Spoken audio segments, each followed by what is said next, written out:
Did this really just happen?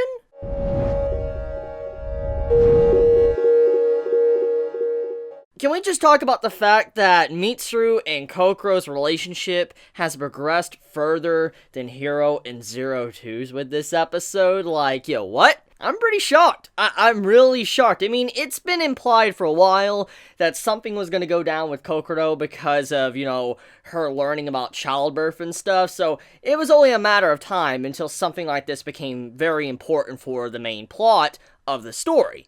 But just to think that, Kokoro and Mitsuru got it on before Hiro and Zero Two, which are the OG couple that are kind of like, Romeo and Juliet, or just these two characters that have loved each other for a very long time that wanted to be together, and Hiro has expressed many times he loves Zero Two. You would think they would have already have done it, but apparently not. Apparently Mitsuru and Kokoro has beat them to the punch, literally. So, to get right into that, Mitsuru definitely showing that change in character with this episode. I already talked about in the last week's episode when Kokoro was cutting his hair, it represented change. That's what haircuts mean in Japan. That's their culture, and that's usually what it symbolizes. And so, with this episode, we get to see how drastic of a change Mitsuru has gotten in these recent episodes. For instance, this one, with him actually protecting Kokoro, standing up for her, and at the same time even deciding to be with her and have a child. That is just ridiculous, because, if we back up and think about the Mitsuru at the beginning of the series, he was so preoccupied with Hiro that he never would have given Kokoro the light of day and even focused on her at all, so it does show that he has calmed down considerably. But there was a certain scene with this episode that stood out to me, and I think many can agree that was one of the better moments of the episode, was when Mitsuru had his heart-to-heart convo with Hiro. It is something that we've all wanted to see, and in all honesty, I didn't expect to have that convo in this episode, because with the last episode, and the previous episodes with Hiro kind of confronting Mitsuru's like, I made a promise, and he's like, oh, it doesn't matter and all that, and he kind of shrugged it off. I figured that was the last we were going to get of this subplot, but that was not the case. With this episode, Hiro legit confronts Mitsuru while they're just laying in the river, and he's like, I'm sorry, I know you're, I'm the reason why you went through a lot of hardships and problems in recent years, I'm very sorry. And just the way he talks to man, cheers him up to go after Kokoro, and he also gives his insight of how he loves Zero Two. I'm like, yo, this is something very sweet. I just did not expect to see that interaction between these two characters, and, it was definitely something that, earns my praise, and I'm just very excited to see with this episode. Futoshi. So, Futoshi is a character that, in all honesty, out of our entire cast of characters, he is the least developed. Last week's episode, there was something going on with him, especially with him not being able to eat, but it wasn't completely clarified at all. And his character, for the most part, I don't know where, they want to take him. I don't know where the team that's working on Darling in the Franxx wants to take his character, because he seems relatively pointless to the main cast, when you really take a moment to think about it, because, either he is someone that's being overly attached and clingy to, Kokoro, or he's, usually the butt end of a joke or a gag or something, and, just he looks really bad. And I'm just like, where's his character going? He hasn't really developed at all. I think one of the biggest things right now that Darling in the Franxx is relatively lacking in terms of anything is definitely Futoshi as a character, because, his overall plot point with, Kokoro loving her and all of that, and then, eventually getting cucked, and then, Mitsuru comes in, you would think that he would have a little bit more development or focus on him, but that actually has not happened at all. He does say in this episode he will accept, Kokoro's decision for being with Mitsuru, but even then though, just the way his character has been designed or displayed throughout these episodes, I just don't know how to take his character. He's very lacking and very dull, and then something definitely needs to be done with his character. The way it's looking, the way that, Darling in the Franxx is building it up, it looks like maybe he could potentially be the character to die, because, he has no one he could relatively be with, unless he's going to get with Ikono and all that, and so, when you look at it, he's probably either going to end up alone or dead, and judging by how this series has been about relationships and stuff, I'm going to assume that if you don't have a relationship, you're probably going to die. So, Futoshi's probably going to be on the chopping block. I definitely see him either ending up dead or something else happening to him just because of everything going down with Kokoro and Mitsuru, especially when he finds out what happened at the end of the episode. The Klaxosaur princess and what she said to Ape, or Papa.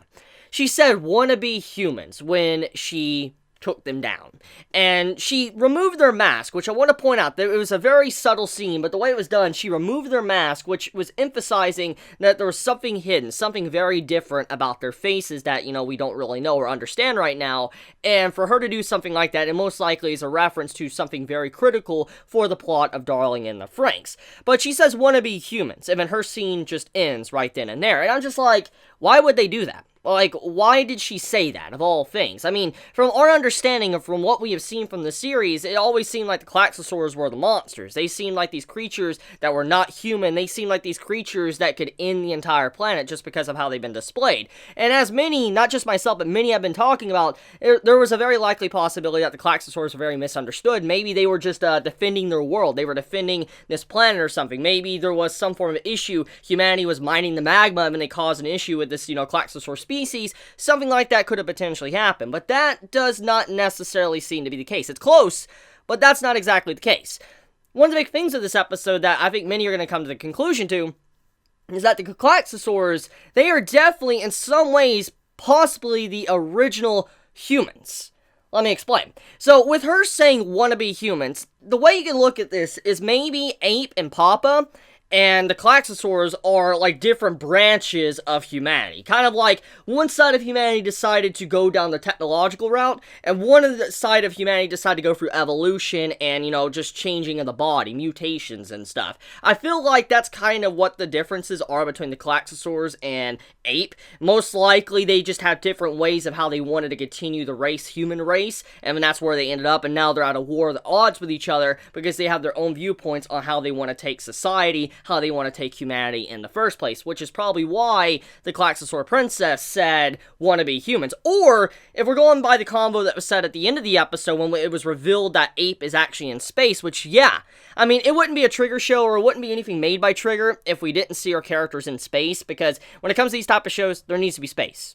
Common sense. Even Kill la Kill ended up in space eventually. So it was to be expected. That honestly didn't surprise me at all. But one thing that did surprise me was that when they were talking, basically they said, I wonder how it's going to feel for us to scorch the Earth or the planet with their very own creation. And I'm just like, what do they mean by that? I mean, are they talking about 02? Are they talking about the parasites like the FranXX? Or are they talking about, like, potential possibility that they were created by the Klaxosaurs? For all we know, maybe all of Ape and all the kids and stuff in the series, maybe they were created by the Klaxosaurs, or their origin stems from the Klaxosaurs, and that is why there's a war. Right now, it's kind of like the creations want to overcome their originals, and that's probably what's happening there. Maybe the reason why this war's happened in the first place for over a century, apparently, is because of that.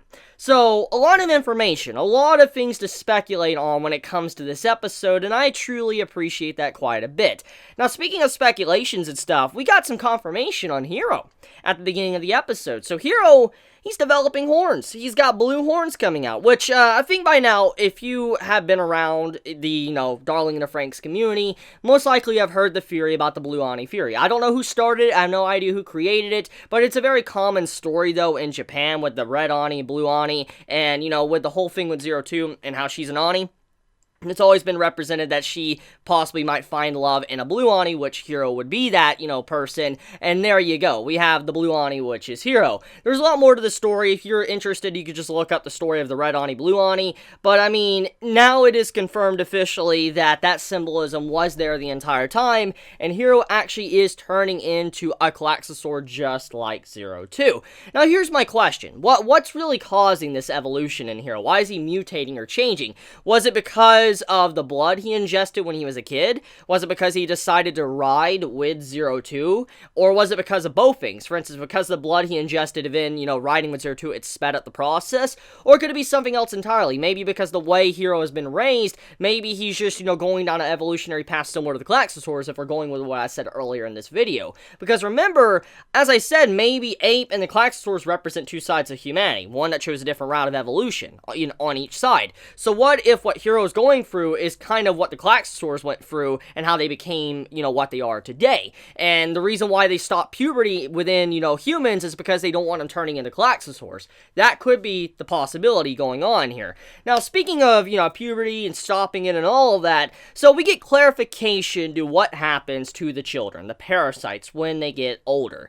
So they are, from what I can understand, they're sterilized, and they are indoctrinated. They have their emotions suppressed, and they're indoctrinated to follow what ape wants. And they also have their memories wiped for the most part. That's what happens. And so Nana is a perfect example of this. We see how she is starting to gain back some memory. She's gaining back some emotion. She even says she's irritated in this episode, which does represent the fact that, all the individual adults that we have seen in this series, they are just like the parasites, but they're just being brainwashed. So I am curious on if Nana will eventually come to their side and help them out, and will Hachi come to their side and help them out? I mean, I'm very curious about all of this, but I mean, now it makes us wonder, like, what's going on with, Miku? I mean, she had white hair going on with her.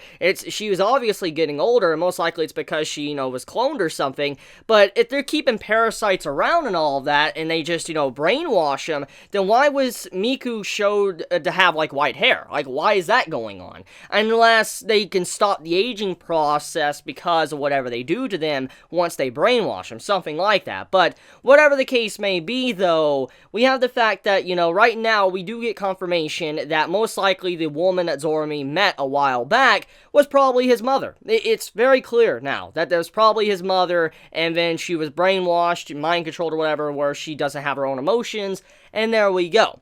But that's about it when it comes to this week's episode of Darling in the Franxx. Pretty solid episode. I think many can agree with me that this is definitely one of the better episodes of the series. A lot of great moments with Zero Two and other characters, to like the Ikono slap and all that, how she slapped the nines. Really great moment. Oh my god, that was insane. I mean, just overall, great episode. So let me know your thoughts in the comments below. If you enjoy my content, please subscribe. If you like this video, please leave a like. Chibi out.